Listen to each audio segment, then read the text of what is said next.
Pada pertengahan 1960-an, Indonesia mengalami kondisi yang sangat sulit. Ekonomi terpuruk akibat inflasi yang mencapai lebih dari 600%, membuat harga barang kebutuhan pokok melambung tinggi dan sulit dijangkau rakyat.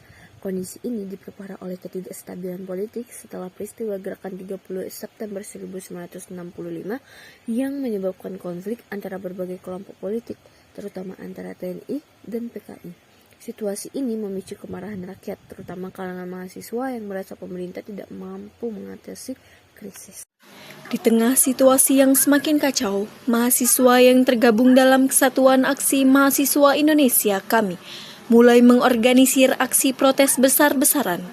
Mereka mengajukan tritura atau 3 tuntutan rakyat yang berisi 3 hal utama. Pertama, pembubaran PKI dan organisasi afiliasinya.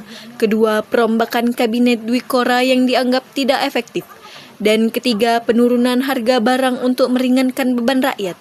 Demonstrasi ini semakin meluas dan menekan pemerintah. Ribuan mahasiswa turun ke jalan, membawa spanduk dan berorasi di depan Istana Merdeka. Mereka mendesak Presiden Soekarno untuk segera memenuhi tuntutan rakyat. Namun, Soekarno masih ragu-ragu dalam mengambil keputusan karena ia masih menunjukkan sikap yang cenderung melindungi PKI dan enggan merombak kabinetnya. Akibatnya, demonstrasi semakin intens dan bentrokan dengan aparat keamanan pun sering terjadi. Tekanan terhadap pemerintah semakin besar ketika mahasiswa, pelajar, dan berbagai kelompok masyarakat bergabung dalam aksi protes.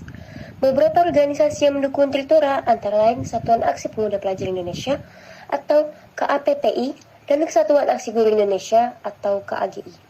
Hingga akhirnya kondisi semakin genting dan menuntut adanya langkah konkret dari pemerintah untuk meredam gejolak yang terjadi di masyarakat. Pada 11 Maret 1966, Presiden Soekarno menghadiri sidang kabinet di Istana Bogor. Saat itu, situasi di Jakarta sudah semakin tidak terkendali. Ribuan mahasiswa masih terus melakukan aksi protes. Sementara ketegangan antara kelompok militer yang pro dan kontra terhadap Soekarno semakin memuncak. Di tengah sidang, Soekarno tiba-tiba meninggalkan pertemuan dan pergi ke Istana Bogor, diduga karena merasa terancam. Di saat yang sama, 3 jenderal utusan Soeharto, yaitu Maijen Basuki Rasmat, Brigjen Muhammad Yusuf, dan Brigjen Amil Mahmud, menemui Soekarno di Istana Bogor. Mereka membawa sebuah dokumen yang dikenal sebagai Super Semar, atau Surat Perintah 11 Maret. Surat ini memberikan wewenang kepada Letnan Jenderal Soeharto untuk mengambil tindakan yang diperlukan, guna mengendalikan situasi dan menjaga keamanan negara. Setelah menerima Super Semar, Soeharto bergerak cepat. Keesokan harinya, ia langsung membubarkan PKI dan melarang semua aktivitas yang berhubungan dengan ideologi komunisme di Indonesia. Selain itu, tokoh-tokoh yang dianggap terlibat dalam gerakan 30 September ditangkap dan diadili. Langkah ini mendapat dukungan dari berbagai pihak, terutama militer dan kelompok anti-komunis, yang menganggap PKI sebagai ancaman bagi stabilitas nasional. Dalam waktu singkat, kekuasaan Soekarno semakin melemah. Pada tahun 1967, MPR mencabut mandatnya sebagai presiden dan Soeharto diangkat sebagai pejabat presiden. Setahun kemudian, ia secara resmi dilantik sebagai Presiden Indonesia, menandai dimulainya era Orde Baru, sebuah rezim yang menjanjikan stabilitas politik dan pembangunan ekonomi sebagai prioritas utamanya. Ketika Soeharto berkuasa, dia langsung fokus pada stabilitas politik dan ekonomi. Salah satu strategi utamanya adalah menerapkan trilogi pembangunan yang berisi 3 pilar utama, yaitu stabilitas nasional, pertumbuhan ekonomi, dan pemerataan pembangunan.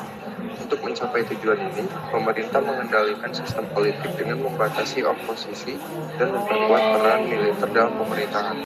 Di bidang ekonomi, Soeharto menerapkan program Repelita atau Rencana Pembangunan 5 tahun yang berfokus pada pembangunan infrastruktur, industri, dan sektor pertanian. Melalui revolusi hijau, pemerintah meningkatkan produksi pangan dengan memperkenalkan teknologi baru, bibit unggul, dan penggunaan pupuk serta irigasi yang modern. Akibatnya, Indonesia sempat mencapai swasembada beras pada tahun 1980. Namun, di balik keberhasilan pembangunan, ada sisi gelap Orde Baru. pandai fungsi ABRI yang memberi peran ganda bagi militer dalam bidang pertahanan dan politik. Hal ini menyebabkan banyak perwira militer menduduki jabatan strategis di pemerintahan, sehingga demokrasi menjadi semakin Dinamika tertekan. peran dan Selain keterlibatan itu, kelompok kebebasan militer pers dalam kehidupan dibatasi, sosial politik kritik di terhadap Indonesia pemerintah ditekan, sering menjadi dan wacana korupsi yang semakin mengundang sikap merajalela. pro. Pada akhir 1990-an, Indonesia mengalami pukulan berat akibat krisis moneter Asia. Nilai rupiah anjlok dari Rp2.000 per dolar menjadi lebih dari Rp15.000 per dolar, menyebabkan harga barang melambung tinggi dan banyak perusahaan bangkrut. Pengangguran meningkat drastis dan kondisi sosial Di tengah krisis ini, muncul gerakan reformasi yang dipelopori oleh mahasiswa. Mereka menuntut perombakan total sistem pemerintahan, termasuk penghapusan korupsi, kolusi, dan nepotisme KKN yang merajalela di era Orde Baru. Demonstrasi besar-besaran terjadi di berbagai kota, terutama di Jakarta. Ketegangan semakin meningkat. Setelah tragedi Trisakti pada 12 Mei 1998, di mana 4 mahasiswa Universitas Trisakti tewas ditembak aparat keamanan saat berdemonstrasi. Peristiwa ini memicu gelombang protes yang lebih besar, diikuti dengan kerusuhan massal di Jakarta dan kota-kota lainnya. Tekanan terhadap Soeharto semakin besar. Para elit politik dan militer mulai menarik dukungan mereka. Akhirnya pada 21 Mei 1998, Soeharto mengumumkan pengunduran dirinya setelah 32 tahun berkuasa. Indonesia pun masuki era reformasi yang membawa perubahan besar dalam sistem politik dan pemerintahan.